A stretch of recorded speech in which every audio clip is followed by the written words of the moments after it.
வாங்க இன்றைக்கி நம்ம ரவா கிச்சடி எப்படி செய்யுதுன்னு பார்க்கலாம். அதுக்கு முதல்ல அடுப்பு பற்ற ஸ்டவ் ஆன் பண்ணி வானல் காய வச்சு கொஞ்சம் எண்ணெய் ஊற்றிக்கோங்க.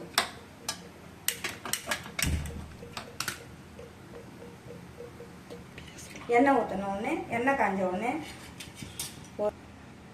எண்ணெய் காஞ்சோடனே ஒரு வெங்காயம், ஒரு தக்காளி, ஒரு பச்சை மிளகாய் போட்டு நல்லா வதக்கிக்கணும். அது கூட கொஞ்சம் மஞ்சள்தூள் போட்டுக்கணும். மஞ்சள்தூள் போட்டு கொஞ்சம் நல்லா வதக்கிட்டு நம்ம காய் வெஜிடபிள்ஸ் கொஞ்சம் கேரட் பீன்ஸ்லாம் கட் பண்ணி வச்சுருக்கேன், அது கொஞ்சம் அது கூட சேர்த்து நல்லா வதக்கிக்கலாம்.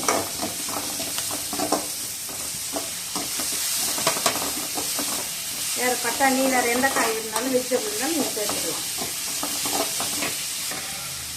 வெங்காயம், தக்காளி, வெஜிடபிள்ஸ்லாம் நல்லா வதங்கின உடனே நம்ம ஒரு டம்ளர் ரவா எடுத்துருக்கோம். எந்த டம்ளர் ரவா எடுத்துருக்கோமோ அதால் 3 டம்ளர் தண்ணி ஆட் பண்ணிக்கணும். 3 டம்ளர் தண்ணி சேர்த்து 3 டம்ளர் தண்ணி சேர்த்து அந்த தண்ணி வந்து நல்லா கொதிக்க விடுங்க. அதில் கொஞ்சம் உப்பு சேர்த்துக்கோங்க. உங்களுக்கு தேவையான அளவு உப்பு சேர்த்துக்கோங்க.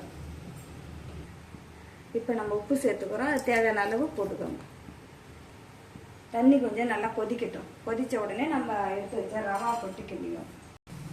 இப்போ தண்ணி நல்லா கொச்சி வந்துச்சு, நம்ம எடுத்து வச்ச ரவா கொட்டி கிண்டி வந்துடும். கொஞ்சம் நல்லா கிண்டி விடுங்க. கிண்டி விட்டுட்டு ஒரு மூடி போட்டு ஒரு 10 நிமிஷம் வைங்க வெந்து.